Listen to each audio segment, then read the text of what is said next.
Installer un ascenseur dans une copropriété semble être une mission impossible. Pas si sûr. Bonjour à tous, je m'appelle John Copro.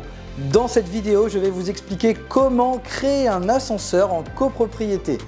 Nous allons donc voir quelles sont les démarches à entreprendre. Nous allons également parler de budget, le budget nécessaire, et enfin d'explorer les conditions réglementaires applicables, notamment vis-à-vis de la copropriété. Allez, c'est parti, juste après ça.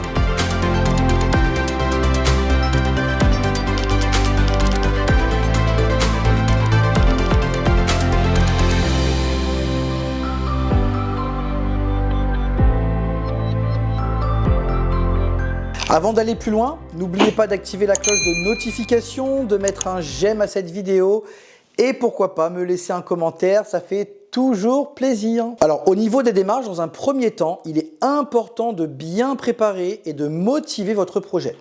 Vous devrez notamment vérifier si les travaux ne porteront pas atteinte à la destination de l'immeuble et aux parties privatives surtout, ou encore aux droits de jouissance des parties communes des autres copropriétaires qui, eux, ne bénéficieront pas de l'ascenseur. Aussi, attention aux bâtiments classés monuments historiques et ceux inscrits dans le périmètre des bâtiments de France, car le projet, bien sûr, ne doit en aucun cas porter atteinte à l'harmonie architecturale de votre immeuble. L'étude de votre projet devra également confirmer le maintien des emmarchements et des surfaces de paliers existantes. Le cas échéant, si modification il doit y avoir, une jurisprudence de 2016 admet que l'emmarchement résiduel ne doit en aucun cas être inférieur à 76 cm.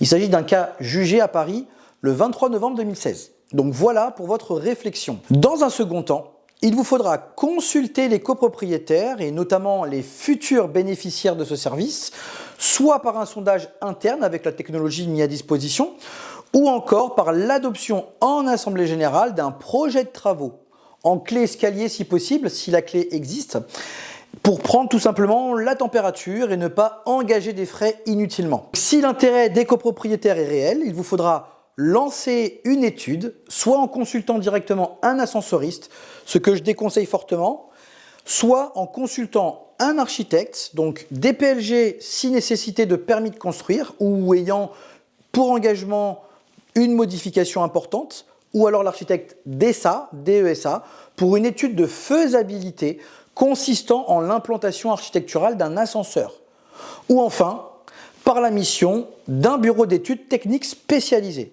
Vous avez donc le choix. D'un point de vue budget, il faudra tenir compte de plusieurs paramètres, notamment le type d'ascenseur, traction électrique ou encore hydraulique. Les éventuelles contraintes techniques également, donc espace commun, gaine technique, type de motorisation, donc embarqué ou en machinerie, le nombre d'étages desservis ou encore la localisation. Est-ce que l'ascenseur sera en intérieur ou en extérieur ? Le budget, là aussi, sera forcément impacté par ces critères. En moyenne, pour l'installation d'un ascenseur en intérieur, c'est-à-dire avec une implantation dans la cage d'escalier de la copropriété, il vous faudra compter entre 60 000 € et 100 000 € selon vos besoins. Pour une installation en extérieur, cela est plus cher, car il y a des modifications importantes à envisager. Le budget là peut démarrer autour de 100 000 € et aller jusqu'à 200 000 € et plus. Et enfin, pour l'installation d'un ascenseur en gaine autoportante, il vous faudra compter un budget entre 100 000 € et 180 000 €. Et d'une manière générale, vous devez garder en tête qu'il faudra envisager un budget compris entre 15 000 et 30 000 € par niveau desservi.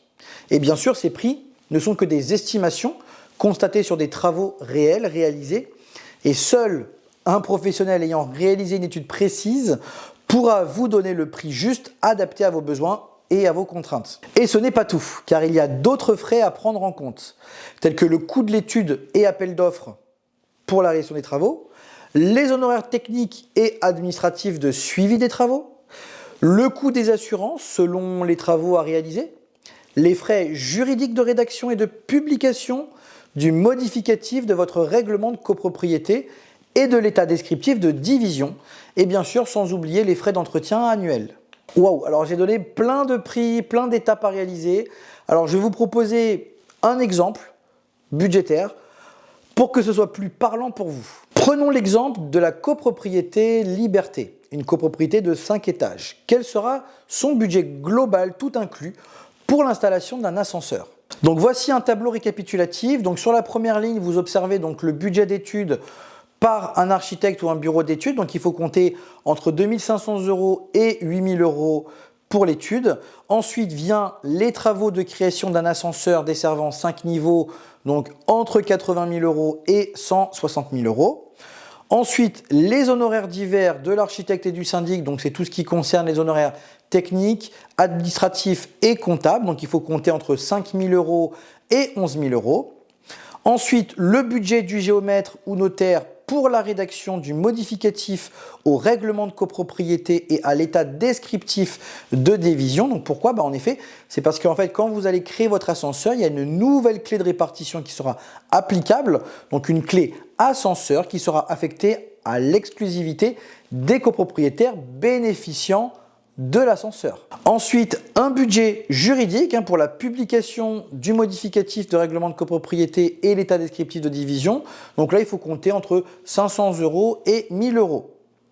Voilà, donc ça vous donne un budget total compris entre 90 000 € et 185 000 €. À l'issue de l'installation de votre ascenseur, bien sûr, vous devrez l'entretenir et le maintenir en bon état de fonctionnement, conformément à la réglementation applicable.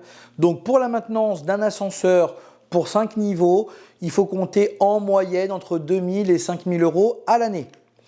Pour un contrat P2, le contrat P2 étant le minimum réglementaire, c'est-à-dire une visite de votre ascenseuriste toutes les 6 semaines, sans garantie de pièces, sans garantie de financement, etc.